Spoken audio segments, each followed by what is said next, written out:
ছেলের দায়ের কোপে পুত্রবধূ গুরুতর আহত। বিভৎসতা দেখে হৃদরোগে আক্রান্ত হয়ে গৃহবধূর শ্বশুরের ঘটনাস্থলে মৃত্যু। ঘটনায় খোয়াইয়ের উত্তর দুর্গানগর গ্রামে ব্যাপক চাঞ্চল্য সৃষ্টি।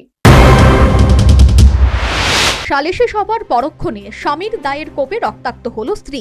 বিয়ের পর থেকে খোয়াইয়ে উত্তর দুর্গানগর গ্রামের বাসিন্দা স্বামী অনুপ সেন স্ত্রী জয়া দাসকে সন্দেহ করত এবং এই ছোট্ট শিশু সন্তানের মাকে মারধরও করত এই পাষণ্ড স্বামী। বেশ কয়েকবার এর মীমাংসাও চেষ্টা হয়, কিন্তু কোনো কাজ হয়নি। এই স্বামীর অত্যাচার চরমে উঠলে সোমবার স্থানীয় সাধারণ সালিশি সভায় বসে সিদ্ধান্ত হয় এই গৃহবধূ তার বাপের বাড়িতে চলে যাবে। এর মধ্যেই বিপত্তি। সালিশির পরে উন্মত্ত স্বামী অনুপ সেন টাক্কাল দিয়ে তার স্ত্রীর মাথায় কোপ বসায়। সঙ্গে সঙ্গে তাকে খোয়াই জেলা হাসপাতালে নিয়ে যাওয়া হয়। এর মধ্যে এই বিভৎসতা দেখে ঘটনাস্থলে হৃদরোগে আক্রান্ত হয়ে প্রাণ হারান ওই গৃহবধূর শ্বশুর। দীর্ঘদিন ধরে স্বামী অনুপ সেন তাকে বেধড়কভাবে মারধর করে আসছিল বলে জানালেন আহত গৃহবধূ জয়া দাস। হাজবেন্ডের নাম অনুপ শর্মা। কি হয়েছে আছে ঘটনা?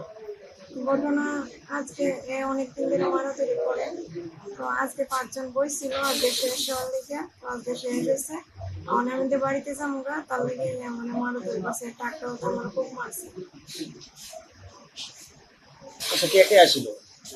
আমার বাবা, মামা, মাসি তারা আইছিল, আমাদের দিকে মেম্বার কাউন্সিলর তারা বলছিল। আজকে কি বাড়ি যাওয়ার কথা আসলে, মানে বাপের বাড়িতে? হ্যাঁ, ওখানে যাইতাম গেছিলাম, তারপরে আমার মারছে।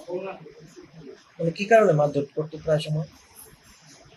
শুধু একালি অন্য কেউ কথা কয়, ঘর বাজার না গাড়ি চালা, তারপরে বলতে সন্দেহবাদী করে আর কি। আমি এটা কিছু করি না, 5 মাসের বাচ্চা আছে একটা আমার। আগে একবার করছে, প্রেগনেন্ট অবস্থায় আমার মারধর করছে, তারপরে এর নামে কেস করছিলাম, এরপরে 5 জন বই।